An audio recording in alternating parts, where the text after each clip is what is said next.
2019లో ఇదొక మారణాయుధం అంట, 2024లో ఇది. అంటే సాక్షి వాళ్ళ లెక్క ప్రకారం చంద్రబాబు నాయుడు గారు అప్పుడు 2019లో కానీ ఇప్పుడు 2024లో కానీ ఈ మారణాయుధాలు వాడి జగన్మోహన్ రెడ్డి గారిని హతమార్చుదాం అనుకుంటున్నారు. అంటే సిగ్గుందా? హత్యాయత్నం అని చెప్పి హెడ్లైన్సా? హత్యాయత్నం చేయాలి అంటే ఎలాంటి ఆయుధాలు వాడతారో తెలుసా?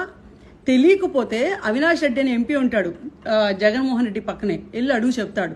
లేదు ఆయన కూడా చెప్పకపోతే సిబిఐ ఛార్జ్ షీట్లో క్లియర్గా రాసి ఉంటుంది ఎలాంటి ఆయుధాలు వాడతారు అని, వాళ్ళని అడుగు చెప్తారు.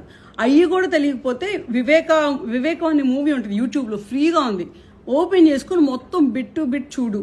క్లియర్గా చేతికి మట్టి అంటకుండా, మన చేతికి రక్తం అంటకుండా మన బాబాయిని మనం చంపుకొని, ఆ చంపాక అదంతా ఒక ప్లాన్, ఒక సింపతి డ్రామాలా ప్లాన్ చేసుకొని పక్క పార్టీ మీద నెట్టేసి ఎలక్షన్లు ఎలా గెలవాలి అనేది జగన్మోహన్ రెడ్డి గారికి లేకపోతే ఆ పార్టీకి వెన్నుతో పెట్టిన విద్య.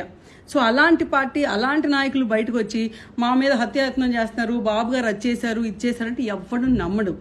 నువ్వు ఎంతమందిని బయట నుంచి తెచ్చుకున్న సపోర్టర్స్ని, ఆ పక్క రాష్ట్రం నుంచి ఆ ₹2 ఎవడో పెయిడ్ ఆర్టిస్ట్ లాగా వచ్చి ట్వీట్లు వేసి బ్రో ఆర్ యూ సేఫ్, మీకేంటి డెమోక్రసీలో ఇలాంటి వైలెన్స్కి తావులేదు అంట. మరి ఈ మనుషులందరికీ ఇన్ని రోజులు ఈ 4 ఏళ్ళు రాష్ట్రంలో చంద్రబాబు నాయుడు గారు ఆఫీస్ మీద దారుణంగా దాడి జరిగింది, చంద్రబాబు నాయుడు ఇంటి మీద దాడి జరిగింది, బాబు గారు వెళ్ళినప్పుడు రాళ్ళు వేసి కొట్టారు, లేకపోతే బాబు గారు సతీమణి గురించి పిచ్చి పిచ్చిగా బాగారు. మరి దానంతా ఏమంటారు? అంటే డెమోక్రసీ ఓన్లీ జగన్మోహన్ రెడ్డిని కాపాడటానికి మాత్రమే ఉంటుందా? అదే డెమోక్రసీ మా అందరికి ఉండదా? సో జరిగిన ఇన్సిడెంట్ని ఎవరూ సపోర్ట్ చేయం, 100% చెప్తున్నాం. అప్పుడు బాబు గారి మీద జరిగినా, లేకపోతే ఇప్పుడు జగన్మోహన్ రెడ్డి మీద జరిగినా, లేకపోతే రేపు ఇంకో లీడర్ మీద జరిగినా తప్పే. బట్ ఆ తప్పును వాడుకొని సిగ్గు లేకుండా ప్రతిదీ ఏది దొరికితే అది, శవం దొరికితే చాలు దాని మీద చిల్లర ఏరుకుందాం అని చెప్పి రాబందులాగా ఎదురు చూస్తూ ఉంటే పీక్కు తిందాం అని చెప్పి ఎన్నో రోజులకి జనాలు చూడరు.